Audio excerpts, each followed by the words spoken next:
यशोमती मैया के नंद लाला। हे नारायण, आज मेरी प्रजा और मेरा लल्ला दोनों ही गहरे संकट से घिर गए। आपको मेरी सहायता करनी होगी।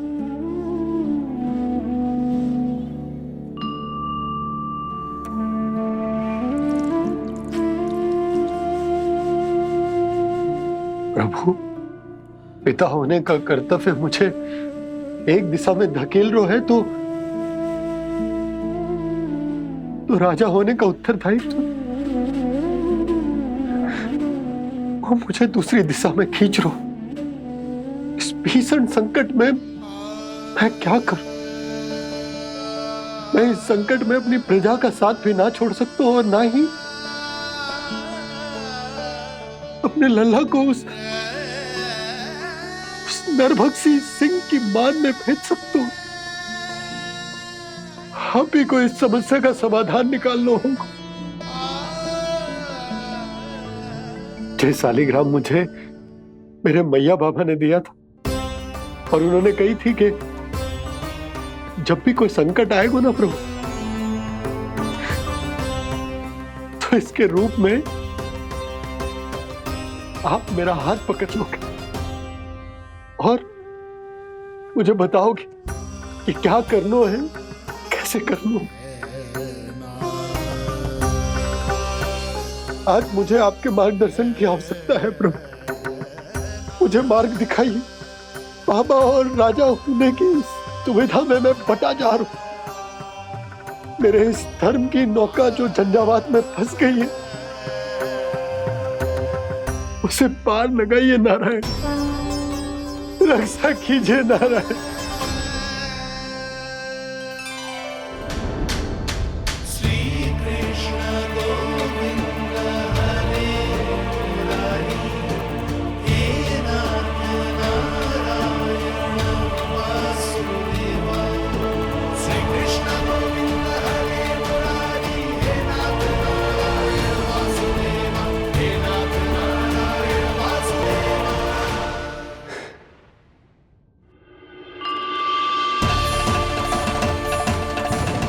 शालिग्राम यहीं तो रखा था मैंने। कहाँ गिर गया? कहाँ चला गया? मैंने तो यहीं रखो तो।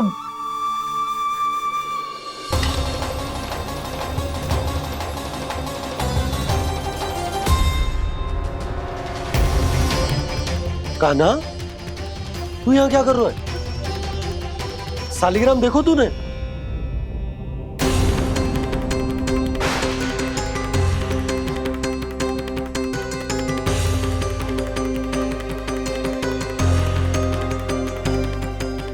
तेरे मुंह में क्या है? कान्हा, कहीं तूने शालिग्राम मुंह में तो ना ले लियो? हे नारायण, क्षमा करना, अबोध बालक। जी क्या करो कान्हा तूने? क्या बाहर निकाल शालिग्राम। लल्ला, जी अनुचित है। यदि वो तेरे कंठ में चला जाएगा तो तेरी सांस। लल्ला, ला बाहर निकाल। अच्छो बालक है ना तू? हाँ, ला। अरे तेरी मैया को पता चलेगा ना तो वो कहेगी कि ना तो प्रजा का ध्यान रख सकते हो ना ही अपने लल्ला का। लोभ के फंदे में चारों ओर से जकड़ गए थे हम। भविष्य के स्वप्न देखते देखते अपने जीवन का सबसे बड़ा भूल किया है हमने। यशोदा और नंद भैया ने आप सबको समझाने का कितना प्रयास किया था, और यहाँ तक कि छोटे कान्हा ने भी हमें कितना समझाया, लेकिन हमने उस दुष्ट व्यापारी को अपना सारा वचन दे दिया। मुझे तो सबसे पहले अपने घर में बिठा कर ही समझाया था उन दोनों ने। कही थी कि कोई किसी भी वस्तु का दुगना मूल्य क्यों देगा, पर मैंने उनकी एक भी ना सुनी। आप ही बताओ रोहिणी जी, अब किस मुंह से क्षमा मांगूंगी मैं जशोदा जी से? क्षमा मांगने की कोई आवश्यकता ना।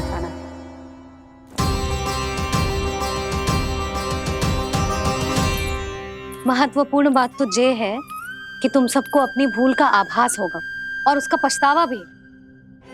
पर अब तो बहुत देर हो गई है जसोदा जी, अब क्या होगा? जिस सुनहरे भविष्य के लिए हमने उस कपटी व्यापारी के सामने अपने नारायण के नाम का वचन दिया था, उसने वही भविष्य लेके राजा कंस के पांव के नीचे रख दिया है। संतुष्ट सुखी जीवन जी रहे थे हम। बछड़ों को उनके भाग का दूध मिलता था। हमारे बच्चे जितना चाहे दूध दही माखन खाते थे।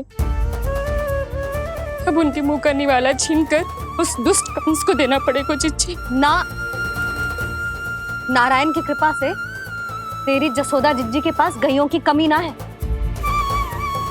मैं अपने घर का सारा गोधन पूरे गांव के साथ बांटूंगी। किसी भी बालक के मुंह से निवाला ना छिने को। नारायण की कृपा से गोकुल का एक भी प्राणी वंचित ना रहेगा। हाँ नहीं तो मेघ कान्हा, बाबा का कहना मान ले। कान्हा, तुझे नारायण की सौगंध है, वो शालिग्राम मुझे दे दे।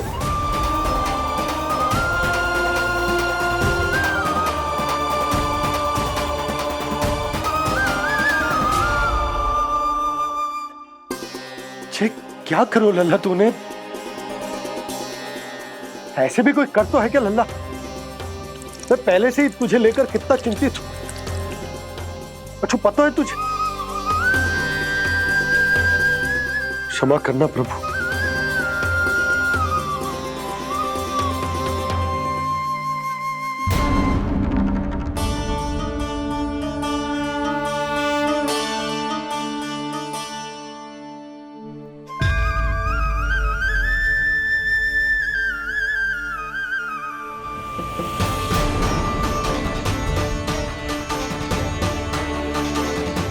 ये क्या कर रहे हो लल्ला? नारायण की मूर्ति कहाँ गई?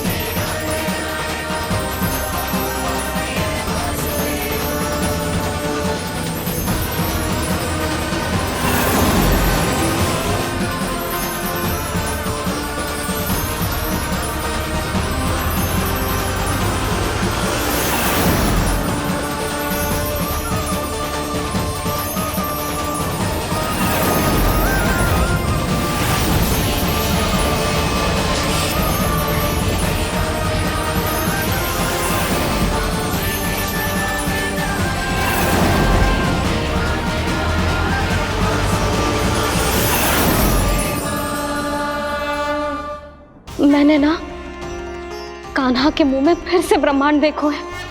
मैंने तो ये भी देखो कि श्री नारायण गोकुल में हर स्थान पे है। जहां देखो वही नारायण। जिनके मुख में त्रिभुवन है, जो सारी सृष्टि का संचालन करते, मैं उन्हीं की चिंता कर रहा था।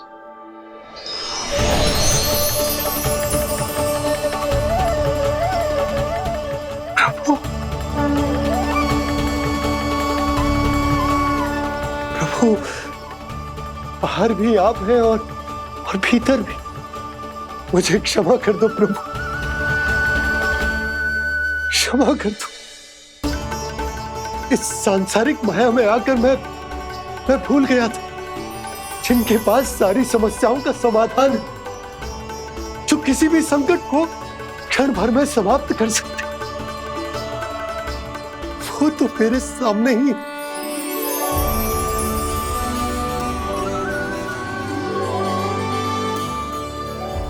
समस्या कैसी भी क्यों ना हो, चिंता समाधान नहीं, बाधा होती है। इसलिए चिंता मत कीजिए बाबा। मैं तो सदैव ही कहता हूं, मनुष्य को कठिन से कठिन परिस्थिति में भी चिंता से दूर ही रहना चाहिए। यदि व्यक्ति अपना सारा ध्यान अपने कर्मों को पूरा करने पर लगाए, तो वो बड़े से बड़े संकट का सामना भी सहज ही कर सकता है। और वैसे भी मेरी पूजा वही करते हैं जिन्हें मेरे अस्तित्व पर विश्वास है। इसीलिए उन्हें भी ये विश्वास अवश्य रखना चाहिए कि मैं अपने भक्तों का साथ अवश्य देता हूं, सदैव, हर परिस्थिति में।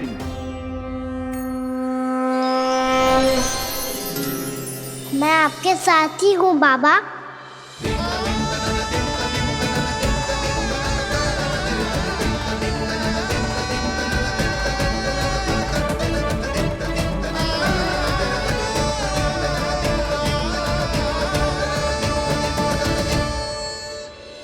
जीवन भर उसके साथ व्यापार करने को वचन दियो है, उसका क्या जशोदा? और उस दुष्ट कंस और उसके व्यापारी ने जो समस्या उत्पन्न की, उसका क्या? समस्या है तो समाधान भी हो गई। मैंने तो कही थी ना मौसी, जो हमारे समझ में ना आए उस समाधान का दायित्व भगवान नारायण पर छोड़ देना चाहिए।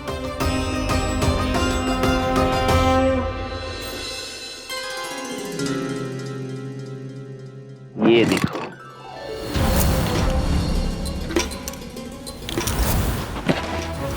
ये आभूषण, मोती, ये स्वर्ण उपहार में देने का सामर्थ्य किसके पास होगा? कंस महाराज, तुम देख लेना, मैं इस घर को महल बना दूंगा, सब झटक लूंगा।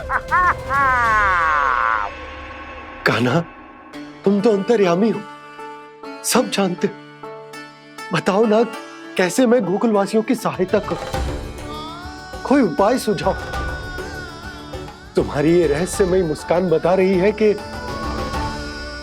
तुम्हारी लीला पहले से ही आरंभ हो चुकी है ना? अपने कर्मों का फल सभी को भोगना ही पड़ता है बाबा, चाहे वो अच्छा हो चाहे वो बुरा। तुम सभी चिंता मत ही करो। जो अन्य व्यक्तियों के साथ बुरा करते है ना, उसके साथ देर सवेर बुरा ही होता है। और जिस हाथ से उस षड्यंत्रकारी ने तुम सबका दूध दही माखन लियो है ना, जल जाएंगे वो हाथ, जल जाएंगे वो। दोनों पिता पुत्र का इसी से स्वागत करूंगा।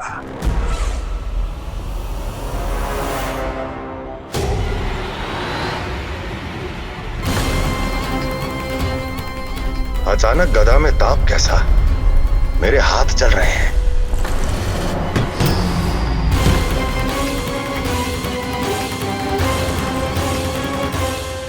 और वो व्यापारी जो तुम सबके शांत जीवन में भूचाल बन के आओ है, स्वयं शांति से थोड़े ना बैठ पाएगा। अरे उसके जीवन में उस षड्यंत्र से बहुत अधिक भयंकर भूचाल आएगा।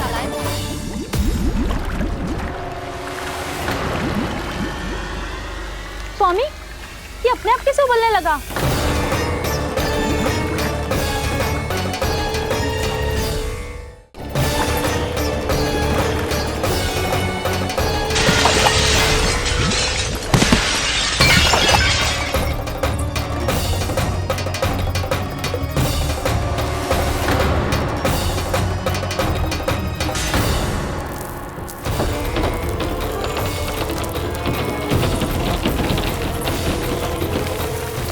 स्वामी, आप इस घर को महल बनाने का स्वप्न देख रहे थे, लेकिन ये खंडर बन गया। आप जिसके साथ मैत्री का संबंध स्थापित करके आए, वो कोई महान सम्राट नहीं, दुष्ट है। दुष्ट? उस व्यापारी ने दुष्ट कंस के साथ मिलकर भोले भाले गांव वालों का भोजन छीनो है ना। देखना उन दोनों के भोजन में कीड़े पड़ेंगे।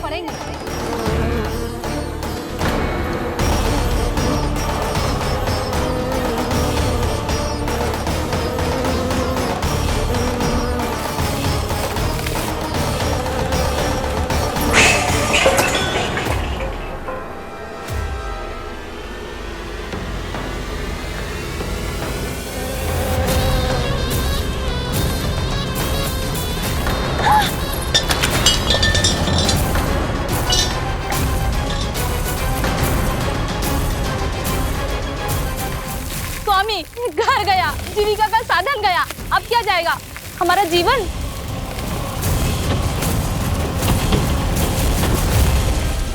महाराज कंस का उपहार, आभूषण वाला संदूक, उन दोनों ने मिलकर तुम सबका दूध, दही, माखन, सच्चा धन छीनने का प्रयास करो, है ना? अब देखना, उन दोनों का धन, उनके आभूषण सब लोहे के बन जाएंगे, कंकड़ पत्थर हो जाएंगे सब, कंकड़ पत्थर हो जाएंगे सब। ऐसा ही होगा मैया।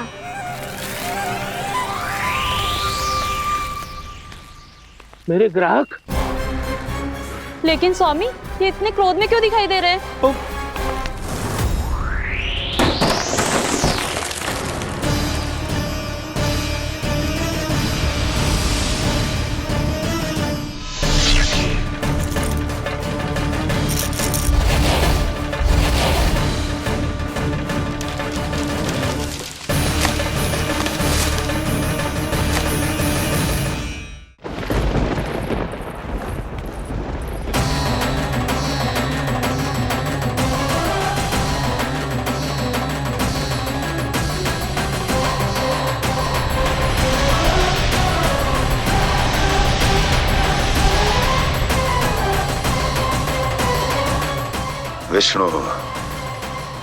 विष्णु ने किया है ये सब।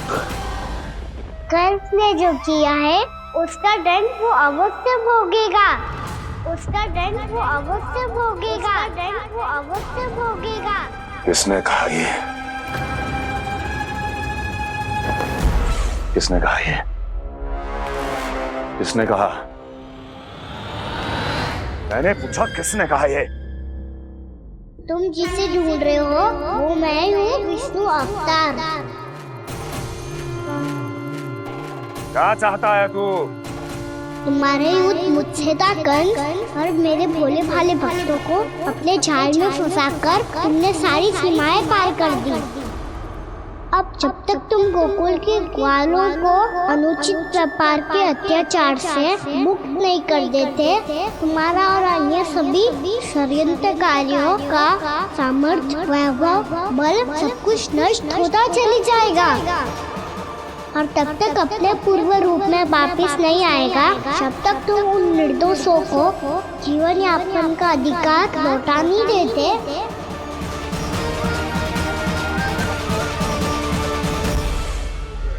महाराज, दूध, दही, माखन सब कुछ पूरी तरह से सड़ गया है। महाराज, सारा अनाज, फल और सब्जियां सब नष्ट हो चुकी है महाराज। महाराज, महल का सारा पेयजल दूषित हो चुका है। छल है ये। ओ विष्णु अवतार हमें अपने माया जाल में फंसा रहा है। ऐसी सड़ी हुई मिठाइयां मैंने आज तक नहीं खाई हैं। खोए की नहीं, पत्थर की बनी है ये, उससे भी कड़ी है तुम्हारी ये मिठाइयां। आज के बाद कभी मिठाई नहीं लेंगे। जो बुरे कर्म करते हैं उनके साथ बुराई होता है, और अच्छे कर्म करने वाले को अच्छाई मिलती है। आप अपना कर्म कीजिए बाबा, आपकी चिंता अपने आप दूर हो जाएगी। और हाँ बाबा, शीघ्र ही आपको एक बड़ा डिनर लेना होगा। स्मरण रखिएगा, जो होता है वो अच्छे के लिए होता है।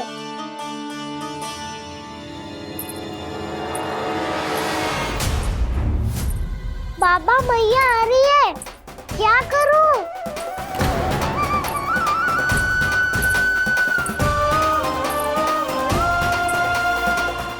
कुछ सुझाव दो ना बाबा, जिससे मैया मुझे ऐसे नहीं देख पाए।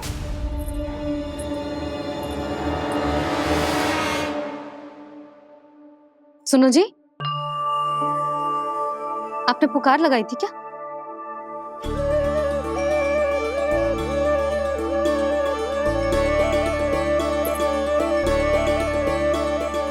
तुम मुस्कुरा क्यों रहे हो?